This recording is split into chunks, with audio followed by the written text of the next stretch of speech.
Bonjour mon cher frère, ma chère sœur.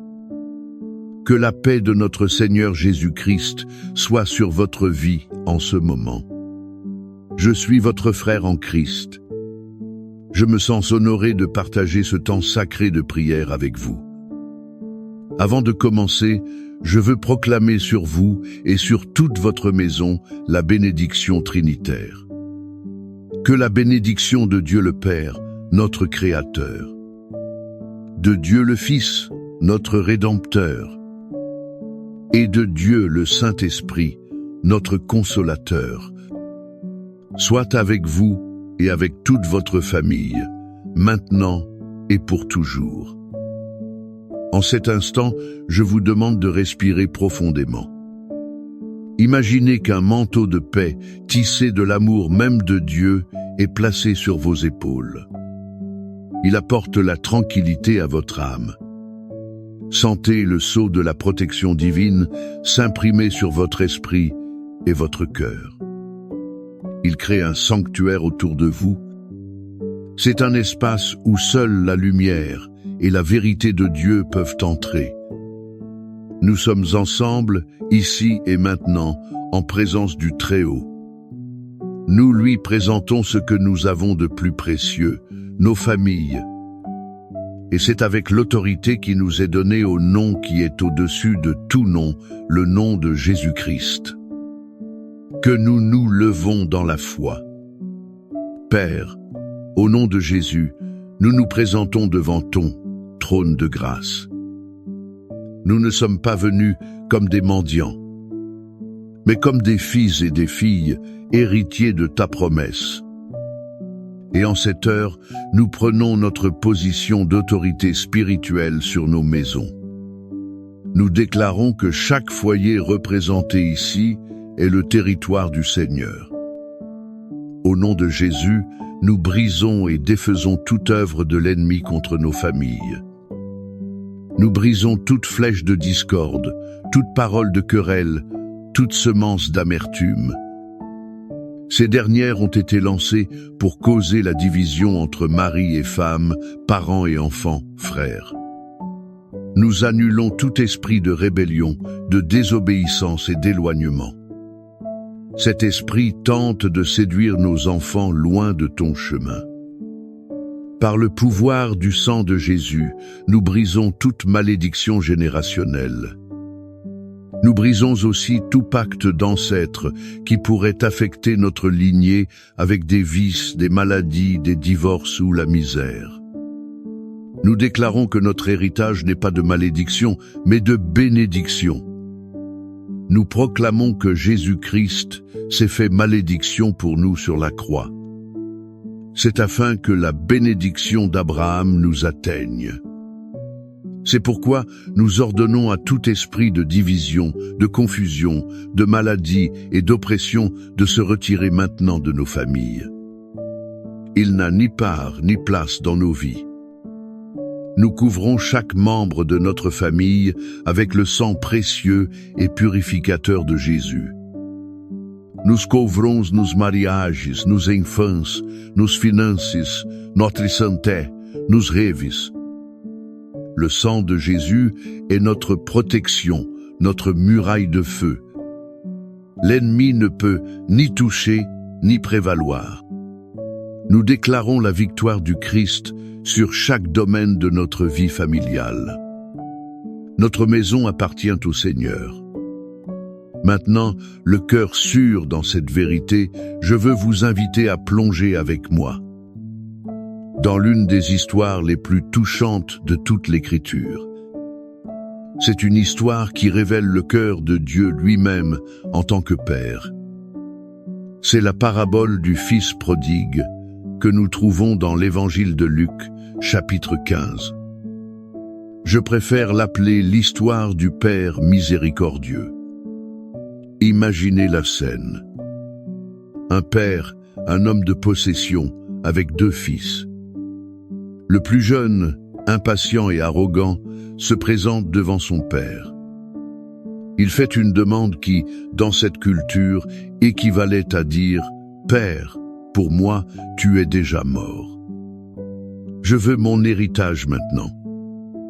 Pouvez-vous ressentir la douleur dans le cœur de ce père? Un couteau aiguisé transperçant son âme. Malgré tout, le cœur brisé, il divise ses biens. Il remet la part qui revenait à son fils. Et le jeune homme part. Il part pour une terre lointaine, en quête d'un bonheur illusoire. Il gaspille tout ce qu'il a reçu dans une vie d'excès et de plaisir vide. Et quand l'argent s'épuise, la faim arrive. Les amis disparaissent. Il se retrouve seul, désespéré, à s'occuper de porc, l'animal le plus impur pour un juif. Il désire manger la nourriture donnée aux animaux. Imaginez l'humiliation, l'odeur, le froid, le vide. C'était le fond du gouffre. Mais c'est là, au milieu de la saleté et du désespoir, que quelque chose se produit. La Bible dit qu'il rentra en lui-même. Il se souvint de la maison de son père. Il se rappela que même les serviteurs de son père avaient du pain en abondance. Pendant ce temps, lui mourait de faim. Et à ce moment-là, il prend une décision. Je vais retourner chez mon père et lui dire, « Père, j'ai péché contre le ciel et contre toi. Je ne suis plus digne d'être appelé ton fils. Traite-moi comme l'un de tes ouvriers. » Pendant ce temps, que faisait le père? Était-il en colère, amer, maudissant le jour où son fils était parti? Non. L'Écriture nous donne une image puissante. Alors qu'il était encore loin, son père le vit et, rempli de compassion, courut vers son fils, l'embrassa et le couvrit de baisers. Pensez-y. Le père attendait. Tous les jours, il regardait la route, le cœur plein de nostalgie. Il espérait voir la silhouette familière de son fils à l'horizon. Il n'a pas attendu que son fils arrive et s'humilie. Il a couru. Dans cette culture, un homme âgé et respecté ne courait pas. C'était indigne. Mais ce père ne s'est pas soucié de sa dignité. Son amour était plus grand que tout protocole. Il courut, étreignit ce fils sale et malodorant, et le couvrit de baisers. Le fils commence son discours répété, mais le père ne le laisse même pas le finir. Il crie au serviteur, « Apportez la meilleure robe et revêtez-le. Mettez un anneau à son doigt et des sandales à ses pieds. Amenez le veau gras et tuez-le. Faisons la fête et réjouissons-nous. Car mon fils était mort et est revenu à la vie. Il était perdu et a été retrouvé. » Et la fête commença.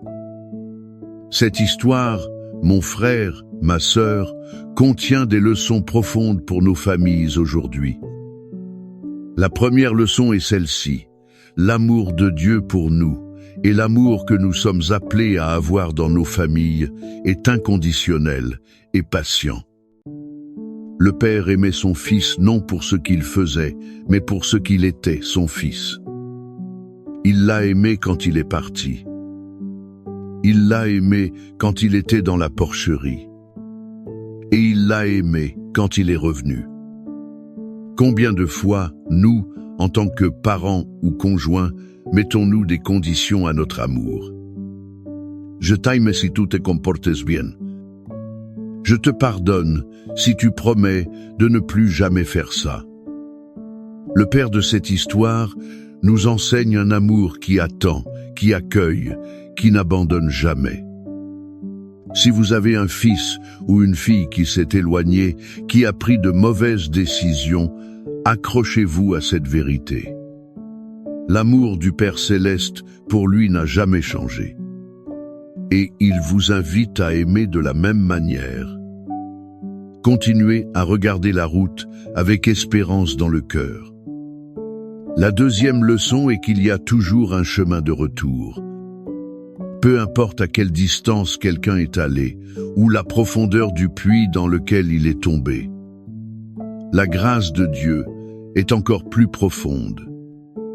Le chemin du retour commence par un moment de lucidité, un retour à soi-même.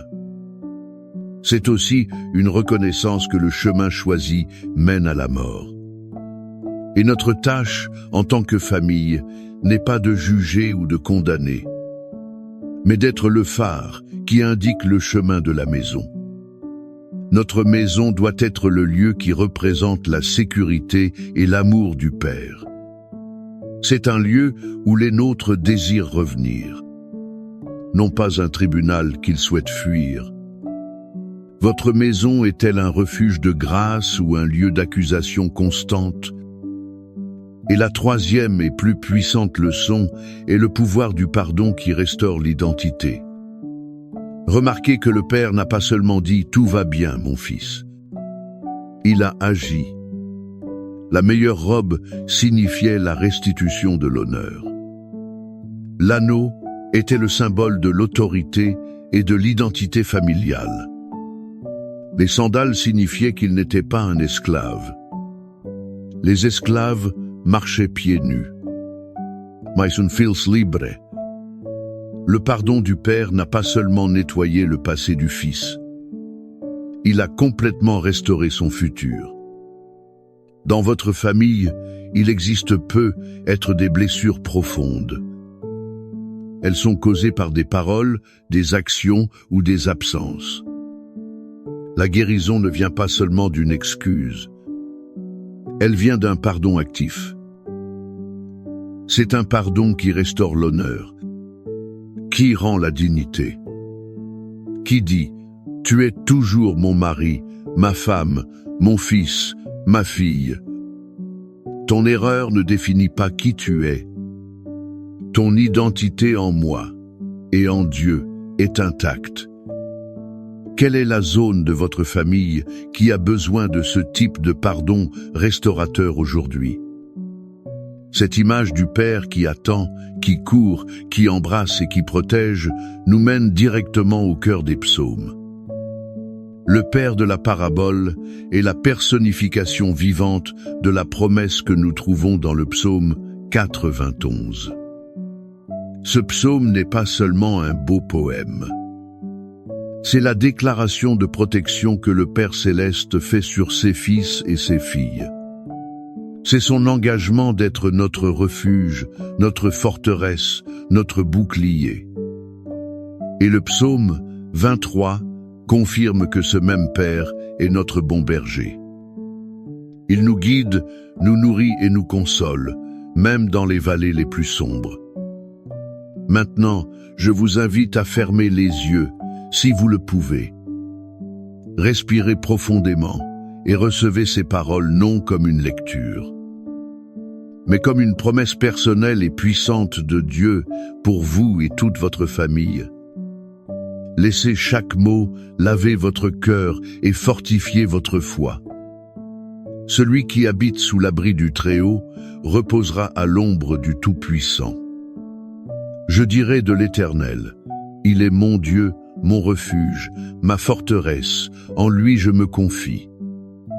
Car c'est lui qui te délivrera du filet de l'oiseleur et de la peste pernicieuse. Il te couvrira de ses plumes, et tu trouveras un refuge sous ses ailes. Sa fidélité est un bouclier et une cuirasse. Tu n'auras pas à craindre les terreurs de la nuit, ni la flèche qui vole de jour, ni la peste qui marche dans les ténèbres, ni la contagion qui fait rage en plein midi. 1000 tomberont à ton côté et 10 000 à ta droite, mais tu ne seras pas atteint. De tes yeux seulement tu regarderas, et tu verras la rétribution des méchants. Car toi, Éternel, tu es mon refuge. Tu as fait du Très-Haut ta demeure. Aucun mal ne t'arrivera, aucun fléau n'approchera de ta tente. Car il ordonnera à ses anges de te garder dans toutes tes voies.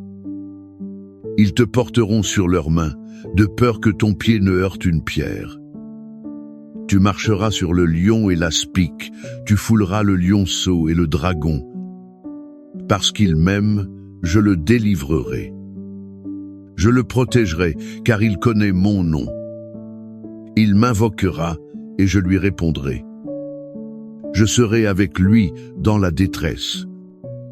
Je le délivrerai et le glorifierai. Je le rassasierai de longs jours, et je lui ferai voir mon salut. Avec la certitude de cette promesse résonnant dans notre esprit, unissons maintenant nos cœurs dans une prière finale. Versons devant le Père les besoins de nos familles. Père bien-aimé, Dieu de toute compassion et miséricorde, nous te remercions pour ta parole qui est vivante et efficace.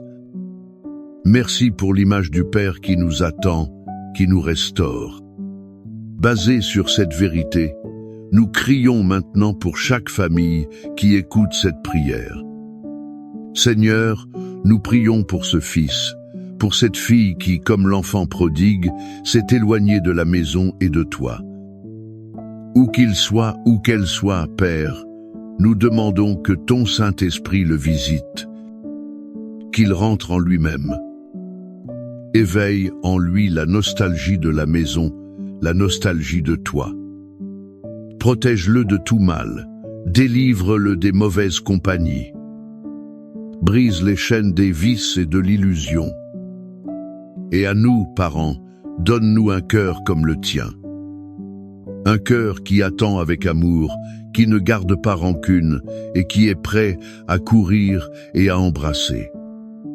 Seigneur, nous prions pour les mariages qui sont en crise, pour les couples qui vivent sous le même toit, mais dont le cœur est à des kilomètres de distance.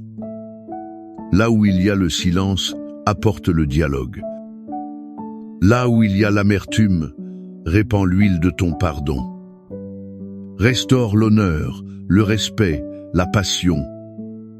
Brise l'esprit de divorce et de discorde. Unis ce que l'homme a séparé. Nous te demandons, Père, d'être le bon berger de nos finances. C'est selon la promesse du psaume 23. En temps d'incertitude, sois notre provision. Ouvre les portes de l'emploi, multiplie nos ressources. Enseigne-nous à être de bons intendants de ce que tu nous confies. Que ta table soit abondante dans nos maisons et que rien ne nous manque. Et nous prions pour la guérison, Seigneur. Guérison pour les corps malades. Touche chaque personne qui lutte contre une maladie, qu'elle soit simple ou grave. Que ton pouvoir de guérison coule maintenant. Qu'il restaure la santé et la vitalité. Et nous prions pour la guérison des blessures de l'âme, les blessures que personne ne voit. Les blessures du rejet, de l'abus, de la trahison. Père, comme le Père de la parabole, embrasse tes fils et filles qui sont brisés à l'intérieur. Restaure leur identité, guéris leur mémoire. Remplis leur vide de ton amour qui satisfait. Maintenant, je veux vous inviter, comme un acte de foi, à écrire dans les commentaires le nom de votre famille ou le nom de la personne pour laquelle vous intercédez. En faisant cela, vous les placez prophétiquement sur l'autel du Seigneur. Vous déclarez que votre famille est sous sa protection, sa provision et son pouvoir restaurateur. Chaque nom écrit est une prière qui monte au ciel. Père, reçois chaque nom, chaque famille, chaque demande qui est déposée ici. Nous te les confions avec une totale confiance. Et maintenant, recevez cette bénédiction finale. Que l'amour du Père qui attend les bras ouverts vous trouve où que vous soyez. Que la grâce du Fils, Jésus-Christ, qui restaure votre identité, vous revête d'honneur. Et que la communion et le réconfort du Saint-Esprit unissent votre famille et remplissent votre maison de paix. Allez en paix, sachant que vous et votre maison êtes gardés sous les ailes du Très-Haut. Amen.